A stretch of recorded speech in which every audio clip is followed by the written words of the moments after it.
saya percaya kita semua dalam keadaan sehat semua, amin. Puji Tuhan, ya. Sehat adalah berkat yang sangat bernilai bagi kita. Kemudian nafas hidup yang masih tetap kita nikmati adalah juga berkat yang tiada taranya yang telah kita nikmati saat ini dari Tuhan. Pagi yang indah, hari yang baru juga merupakan berkat yang tiada taranya yang juga sedang kita nikmati saat ini.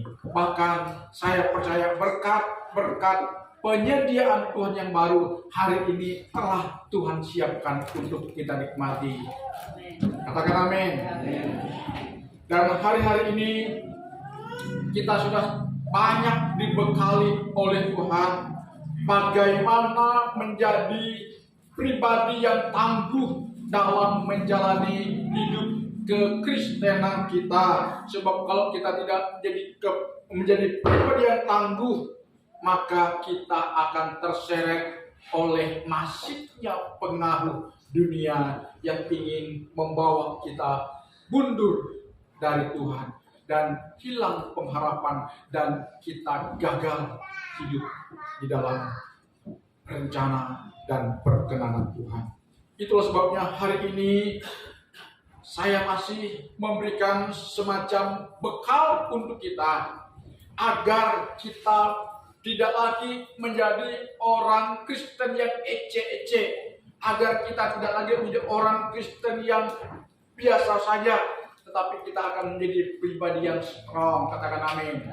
Sehingga kalau kita ingin menjadi pribadi yang kuat, teguh dalam Tuhan, maka sudah barang tentu kita mampu mengatasi setiap godaan, setiap cobaan, setiap ujian kehidupan. Bahkan kita siap menghadapi sebuah proses kehidupan. Karena hidup yang kita jalani ini, kita tidak pernah lepas atau menghindari dari yang namanya sebuah proses kehidupan. Dan itulah yang merupakan tema buat kita hari ini, yaitu teguh dan kuat dalam Kristus untuk, ini tema dasarnya, siap hadapi proses kehidupan.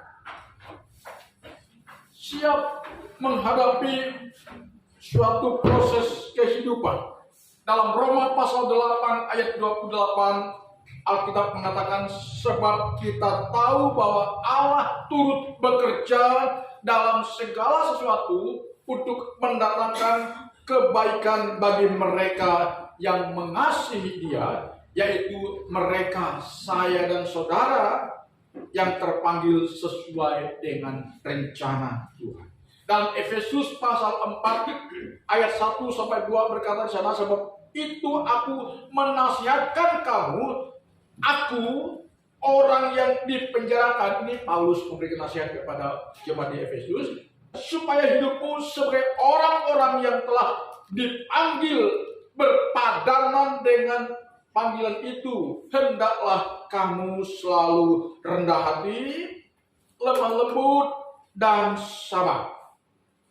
Nah, dari dua bagian Alkitab yang kita baca tadi, yaitu Roma dan Efesus, di sana Tuhan hendak mengingatkan kita kembali, membekali kita agar di dalam kita menjalani hidup ini yang tidak bisa kita hindari, kita akan menghadapi yang namanya ujian, kemudian godaan dan cobaan, dan juga proses. Ya, kalau kita lulus dalam menghadapi ujian, cobaan, godaan, proses, maka kita akan dimuliakan oleh Tuhan. Dan itulah yang minggu lalu saya sampaikan kepada kita. Ketika Tuhan Yesus lulus dari cobaan, di mana iblis ingin menggagalkan rencana Allah yang dahsyat dalam diri Yesus, tapi Yesus mampu mengatasi cobaan tersebut, yaitu dengan Dia memperkatakan firman Tuhan, dengan dia melakukan firman Tuhan, maka ketika dia lulus, ketika dia mampu mengatasi godaan, cobaan iblis tadi, maka malaikat datang melayani Yesus. Nah, hari ini saudara-saudara yang dikasihi oleh Tuhan, kan hari-hari ini kita sudah banyak mendengar, telinga saya banyak mendengar. Ada orang-orang Kristen berkata, bahkan orang-orang di sekitar kita berkata, tuh lihat, dia rajin ke gereja, bahkan sudah menjadi pengurus gereja. Tapi tuh lihat hidupnya banyak kali mendapatkan masalah. Semakin dia ke gereja, semakin dia menghadapi masalah. Saudara-saudara, kalau kita tidak memiliki kekuatan iman, kita akan terseret oleh perkataan ini. Kenapa ketika kita rajin beribadah, ketika kita rajin berdoa, ketika kita ke gereja, ketika kita sudah ambil bagian dalam pelayanan, ketika kita mau sungguh-sungguh dalam Tuhan, kok kita tidak lebih baik dengan orang-orang yang tidak peduli akan hal-hal rohani? Tahukah saudara, ini merupakan merupakan strategi dari iblis untuk menggagalkan rencana Tuhan yang indah dalam diri kita. Sehingga kita akan diperhadapkan kepada sebuah pilihan yang sulit. Tuh, orang-orang yang tidak ke gereja, tuh, orang-orang yang tidak pernah berdoa, tuh, orang yang tidak pernah baca Alkitab, tuh, orang yang tidak terlibat dalam pelayanan, kok hidupnya biasa-biasa saja, tidak ada goncangan, tidak ada ujian, tidak ada cobaan, tidak ada masalah. Kok kami yang suka berdoa, kami yang sering ke gereja, bahkan terlibat dalam pelayanan, kok hidup kami begini? Saudara-saudara, Alkitab mengatakan, orang yang dikasih oleh Tuhan, Tuhan akan tetap proses kita. Katakan amin. Asal bagaimana kita sikap kita menghadapi sebuah proses. Apakah itu proses yang datangnya dari yang bukan Tuhan, atau proses yang datangnya dari Tuhan? Kalau kita lulus dalam menghadapi proses ini, maka di sanalah kita akan melihat perkara-perkara yang indah yang akan Tuhan nyatakan kepada kita, yang akan Tuhan berikan kepada kita, yang sudah pernah Tuhan akan kita nikmati dan alami. Karena itu pagi hari ini saya ingin menyampaikan kepada kita, bagaimana jika hidup kita suatu saat diperhadapkan kepada sebuah proses yang sebenarnya kita tidak ingin mengalaminya. Tapi walaupun kita berusaha untuk tidak mengalaminya, bagaimanapun jika kita ingin mengupgrade dan naik level, kita akan diperhadapkan kepada proses yang sebenarnya kita tidak inginkan. Tetapi andai kata, maaf saya pakai kata andai, itu terjadi kepada kita esok di hari-hari tahun 2023 yang kita jalani. Firman Tuhan ingin menguatkan kita agar jika itu menghampiri kita, kita harus berespon yang positif, jangan berespon yang negatif. Karena sikap pecundang kitalah yang membuat hidup kita ini bakalan tidak menjadi indah. Tapi kalau sikap kita sebagai seorang pemenang, ya coba bawa ke belakang ya. Biar sudah kita.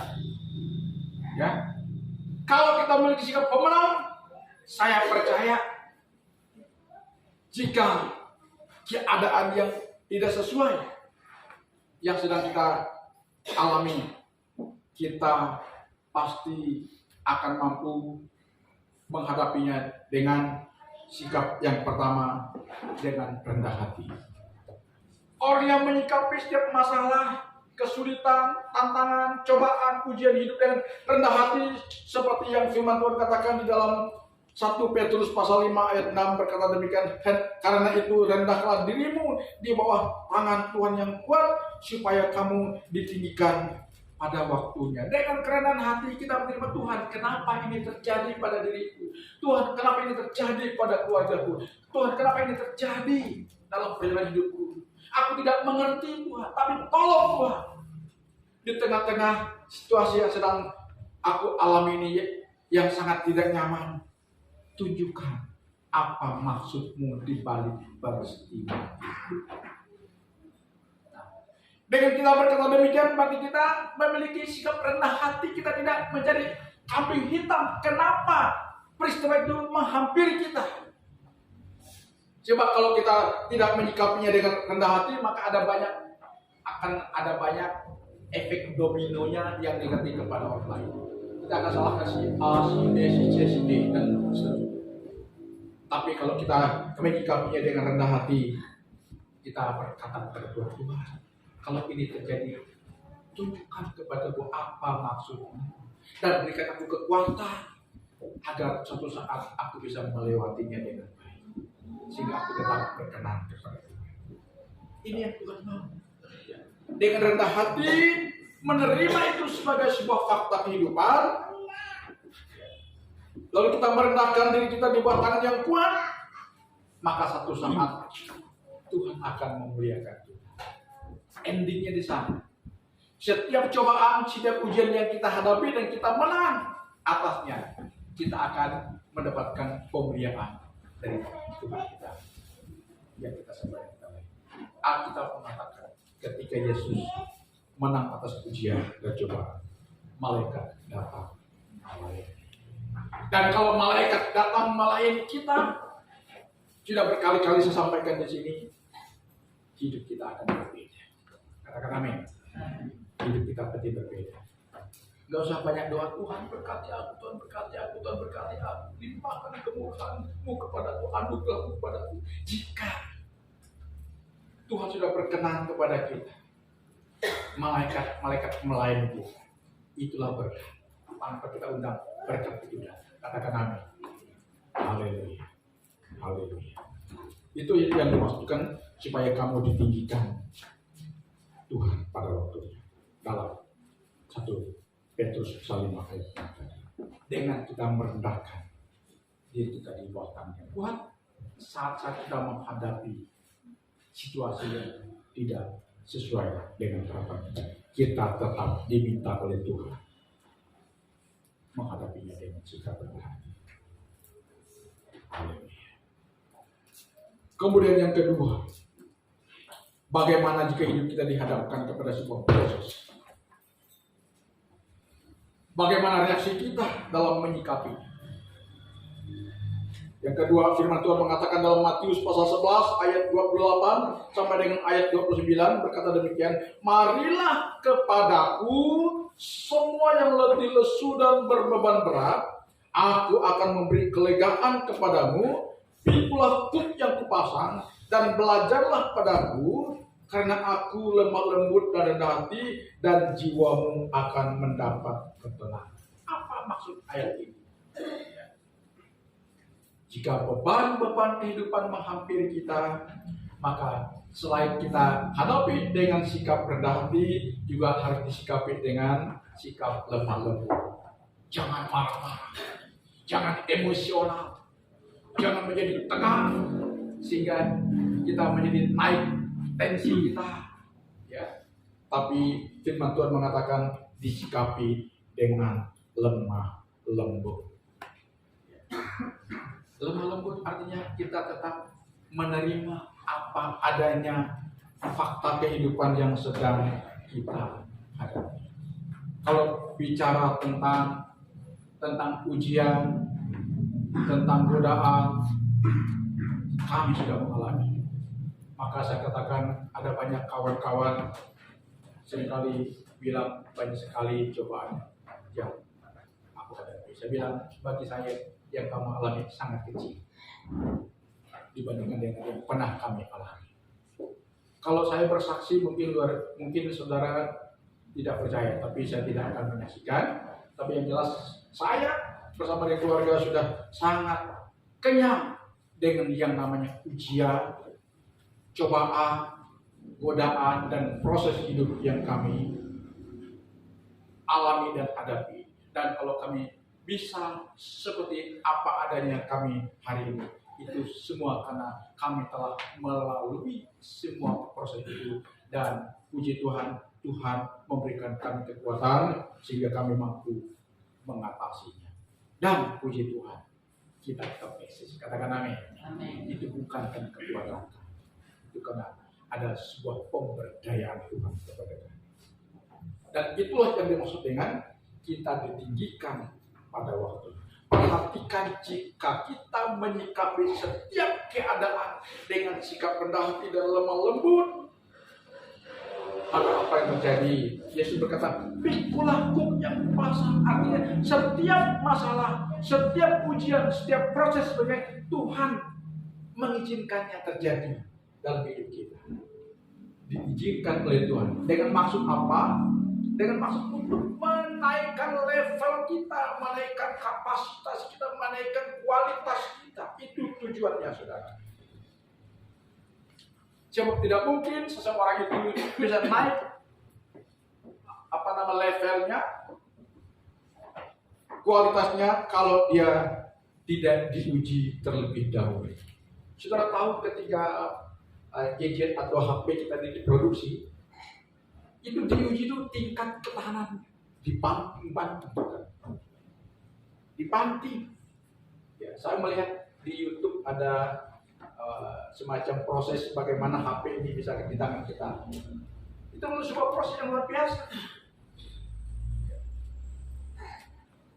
Tingkat ketahanannya ya diuji, dan kalau sudah melalui sebuah proses pengujian, oh ini sudah layak, barulah dipasarkan.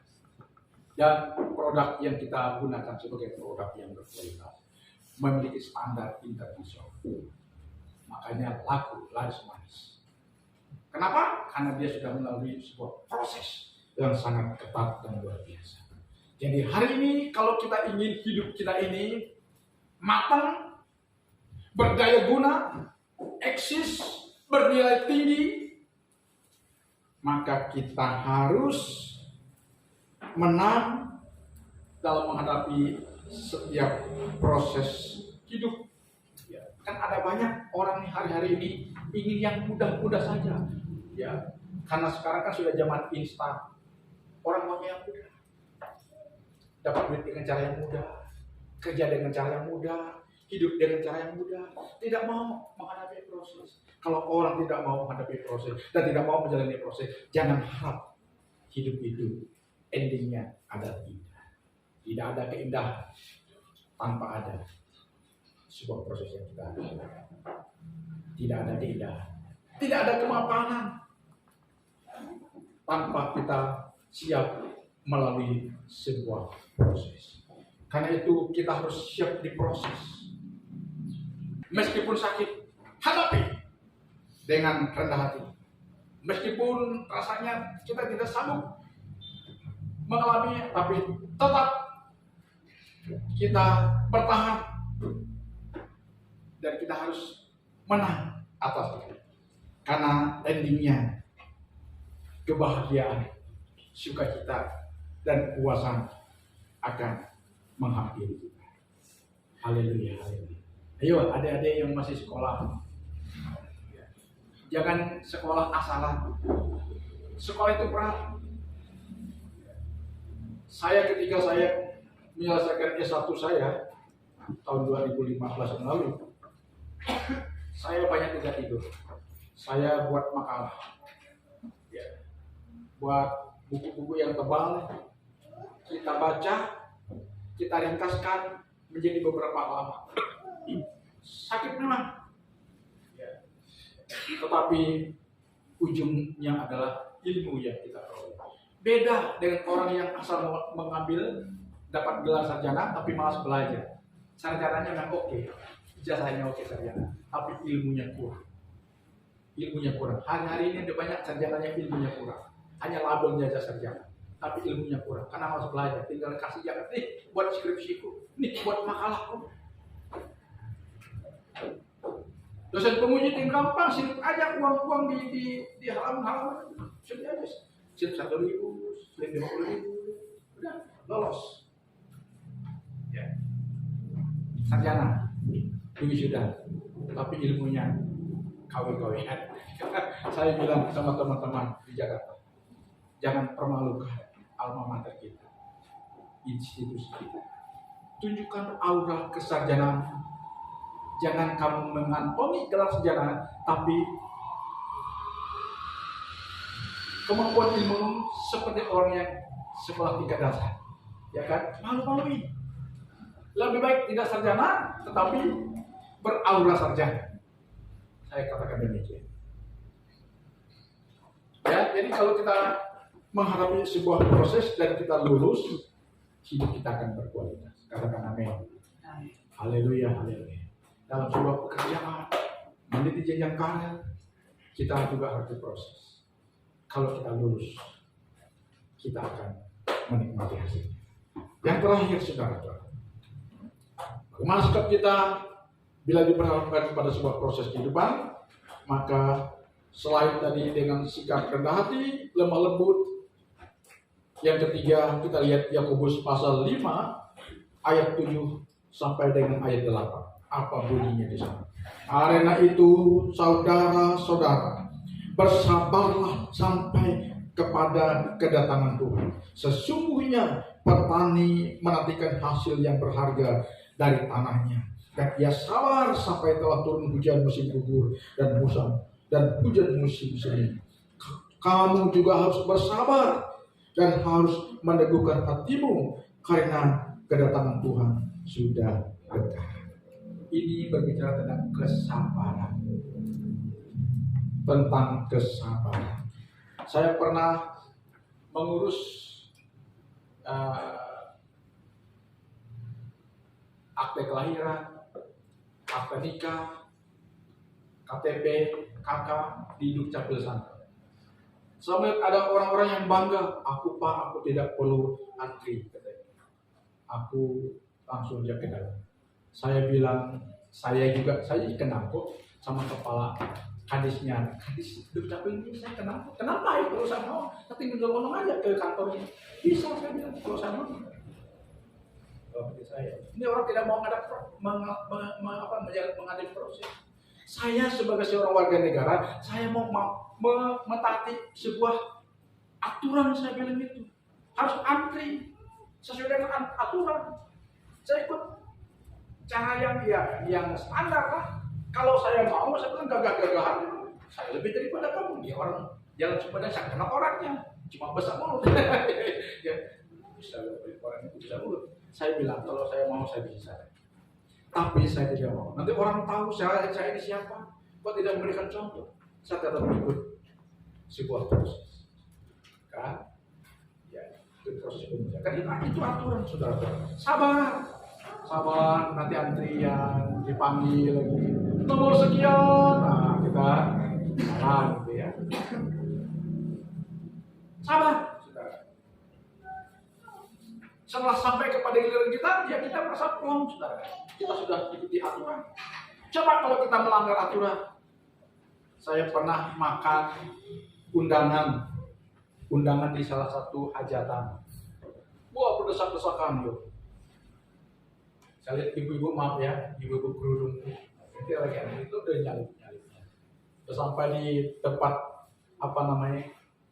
ngambil makanan, sampai saking rebutan sampai jatuh sendok itu kena senggol bajunya yang lebar tangannya itu. Karena inilah orang tidak sabar, bikin malu saja. Karena menurut saya bikin malu saja. Jadi kalau kita tidak sabar menjalani sebuah proses, kita akan berakhir dengan tidak indah. Kita pasti banyak malunya, saudara-saudara. Tapi kalau kita sabar, dia akan tampil sebagai pemenang. Haleluya, haleluya, haleluya. Karena itu, mari kita belajar hari ini menjadi pribadi yang rendah hati, lemah lembut, dan sabar dalam segala hal. Sebab dengan kita memiliki 3 sikap hidup ini, rendah hati, lemah lembut, sabar, maka endingnya kita akan mengalami keindahan dalam hidup ini, dan Tuhan dipermuliakan dan kita dipermuliakan oleh Tuhan, dan pada akhirnya Tuhan akan meninggikan kita pada waktunya sesuai dengan janji firman-Nya. Dia mengatakan, rendahkanlah dirimu di bawah tangan yang kuat supaya kamu ditinggikan pada waktu kita bersabar. Suatu saat kita dimuliakan oleh Tuhan, dan jika kita dimuliakan oleh Tuhan, maka lagu seperti yang Daud tulis di Mazmur 23. Sekalipun penyanyi, aku dalam lembah kelam, ku tak takut. F atau G? Kau besertaku. Mari kita berdiri, saudara.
Terpujilah Tuhan dalam nama